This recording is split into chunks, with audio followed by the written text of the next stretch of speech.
paradoxe temporel. Oh non. Oh non. J'espère que vous n'allez pas faire cette erreur. J'espère. Pour l'instant, t'as le meilleur chrono. 23 secondes d'avance sur Yumi et 37 sur Alita. Joël, vous faites une course sur le cortex? Sur le coup, je veux bien que vous ayez des petits moments fun et tout, mais sur le cortex, c'est dangereux, il me semble. 22 minutes, 12 secondes. C'est le record. Super, Rod. Vous mettez 22 minutes? 22 minutes à chaque fois pour aller au cœur du cortex? Punaise, en mettez du temps! Bon, je crois qu'on va arrêter l'entraînement pour aujourd'hui. Et juste une petite question. On rentre comment? À pied? Ah, c'est vrai que ce serait un peu idiot de les dévirtualiser tout de suite, là, maintenant! Les Pumpkins Machine, ça va être énorme, ça va être... Je pourrais faire attention. Désolée, Laura. Plus on avance, et plus je le sens mal. On a un petit problème. Comment Laura a-t-elle fait pour garder la carte? Je sais qu'on en avait déjà parlé, mais comment elle a fait? Il y a eu un retour vers le passé, la carte aurait dû disparaître. Et même ça va apporter un autre problème, mais on en parle juste après. Une tour s'est activée sur le cortex. Quoi, une attaque réseau? Un spectre? Aucune idée, mais hors de question de prendre le moindre risque. Outre le fait qu'on en a déjà vu, mais que je trouve quand même ça débile qu'il y ait des tours sur le cortex, l'épisode donne l'impression que vous avez déjà été virtualisé il y a pas longtemps.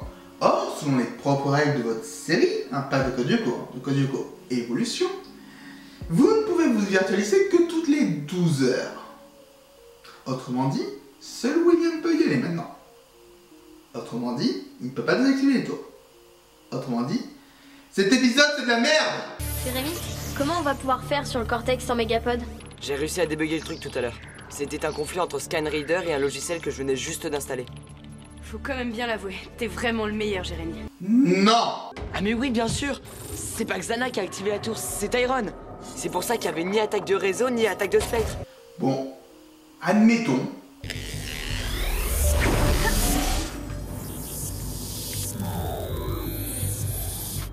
Je sais pas encore ce que ça va être, mais ça me saoule déjà. Je vous préviens, va falloir vous tenir à carreau aujourd'hui. J'ai pas fermé l'œil de la nuit à cause d'une souris ou d'une mangouste, bref, j'ai pas envie d'en parler, mais je suis de mauvais poil. Ils sont en train de faire cette erreur, bon sang, ils sont en train de faire cette erreur! J'y crois pas, on est revenu au cours de ce matin. Je vous préviens, va falloir vous tenir à carreau aujourd'hui. Non!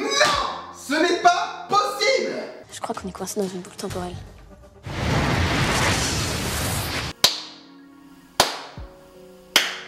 Vous êtes en train de détruire un de mes épisodes préférés! Merci Code Lyoko Evolution!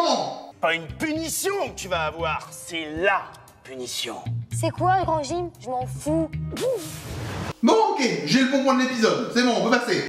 Mademoiselle Gauthier, Oui? comment avez-vous eu la carte de mon établissement? Grâce à la facilité scénaristique. Mais bon, il est peut-être temps maintenant de dire le gros problème que j'ai avec Laura. Comment elle fait?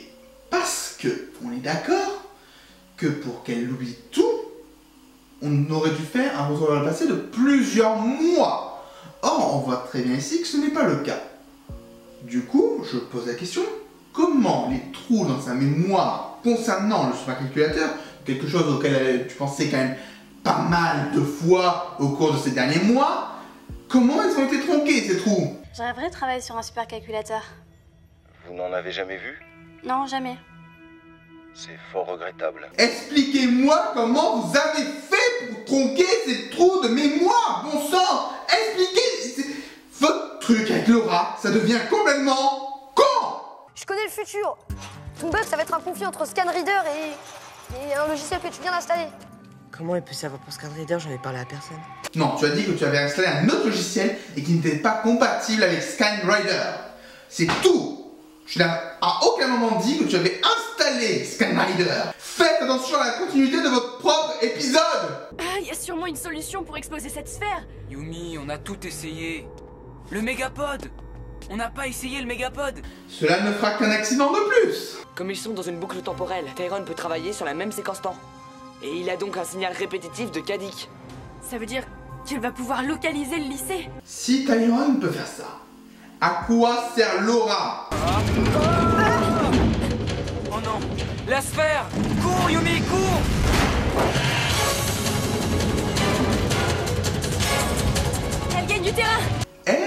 vraiment besoin de dire qu'ils peuvent aller sur le côté? Il y a un trou dans la sphère. Il faut qu'on sorte de là. Non. William a été absorbé par la sphère. C'était ça ou être dévirtualisé. Honnêtement, je ne sais pas quelle était la meilleure solution. Bref, j'ai pas envie d'en parler, mais je suis mauvais poil. William? Non! Non! Si William va dans son passé, c'est dans son passé à lui, pas dans le passé de Aelita, Odd et Ulrich! Non, c'est pas logique! Je viens de calculer. Il ne reste plus que 4 boucles temporelles avant que le signal soit suffisamment précis pour Tyrone. Ok, ça vous met un sentiment d'urgence pour les héros, mais au lieu de calculer combien de temps il te reste avant de résoudre la situation, résous la situation! Tu nous dis toujours que courber l'espace-temps nécessite énormément d'énergie.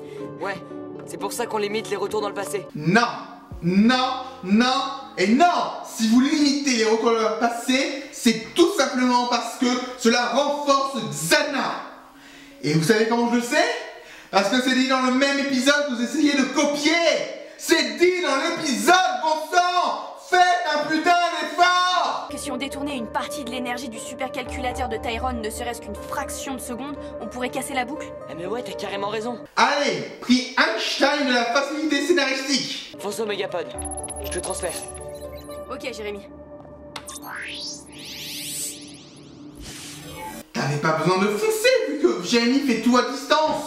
Il va falloir que tu insères une clé virtuelle bourrée de programmes en conflit les uns avec les autres. En gros, tu veux lui refiler ton bug. Tu veux pas lui refiler cet épisode plutôt? Jérémy, ça marche. L'énergie du cortex faiblit. Yes! C'est bientôt la fin! En fait, vos connaissances en physique quantique sont très théoriques, mademoiselle Gauthier. Je perds mon temps.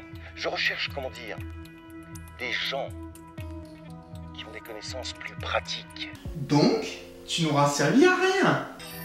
J'imagine que ces visages ne vous disent rien. On dirait des caricatures de la bande de Jérémy Belpois. Jérémy Belpois? Oui, c'est un élève de ma classe et lui aussi s'intéresse à la physique quantique. Mais je suis meilleure que lui dans beaucoup de matières, hein, et j'ai aussi plein de performances. Je vous remercie, mademoiselle Gauthier. Cet entretien était des plus productifs. Autrement dit, l'épisode aurait pu se résumer en 20 secondes. Bon, le point positif de cet épisode, la tête de Jim.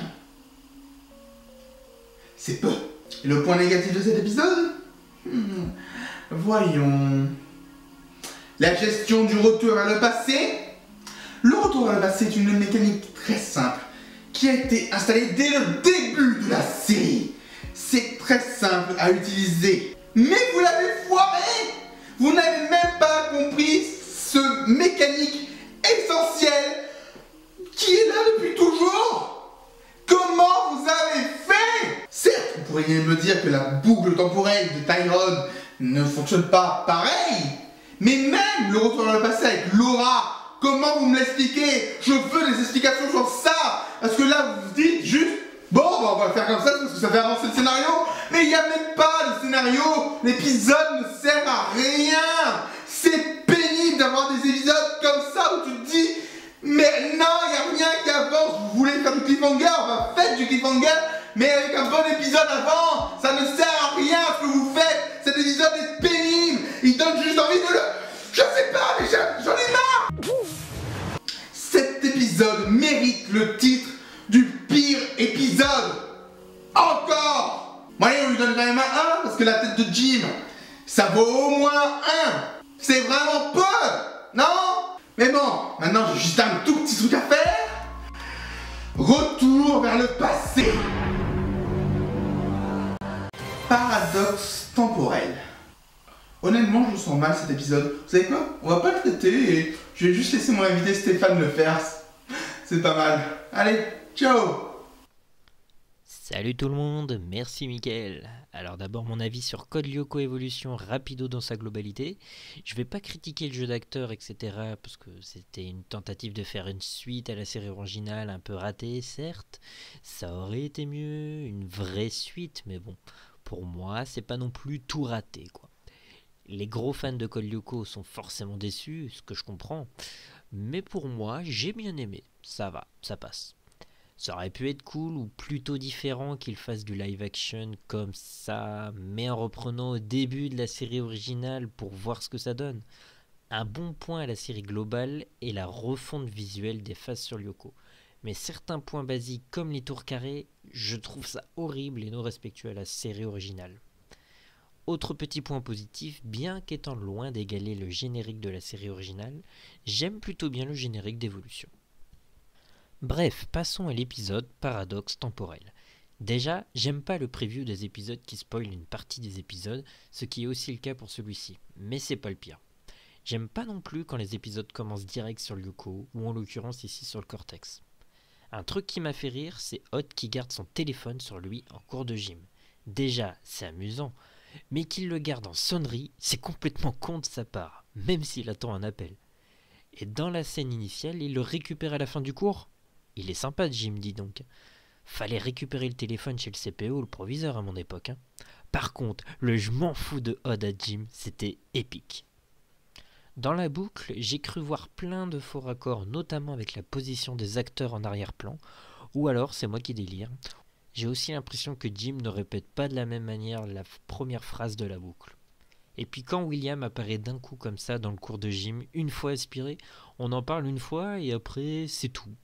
Il aurait pu avoir un côté un peu plus humoristique à revoir au moins une boucle après ça. On ne voit pas assez ce qui se passe dans les boucles, je trouve. Surtout ce que font les Lyoko guerriers piégés après l'appel au Jérémie du présent de la sphère. Bref, plein de trucs qui gâchent un peu ces scènes de boucles temporelles. Parlons de la sphère temporelle en elle-même. Déjà, ils avaient prédit le futur car ils ont confiné les Lyoko guerriers.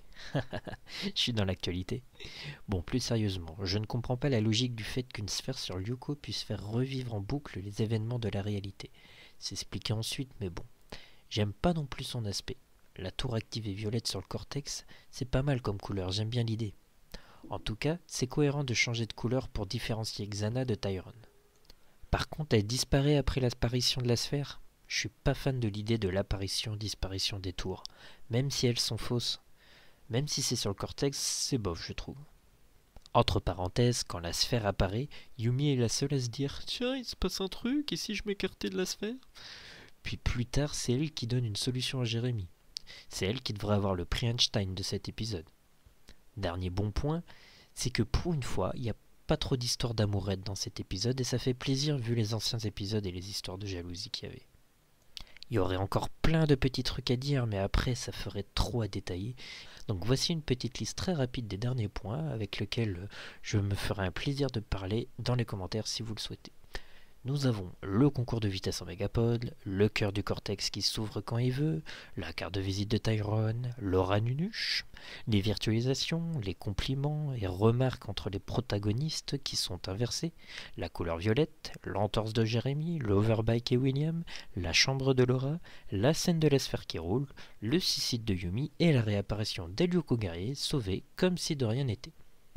Voilà, je ne sais pas si Michael aura relevé toutes ces petites choses, mais bref, plein de petits trucs sur lesquels je ne vais pas trop m'attarder et qui font que, pour moi, c'était pas un trop bon épisode. Voilà, je vous fais des gros bisous, à plus!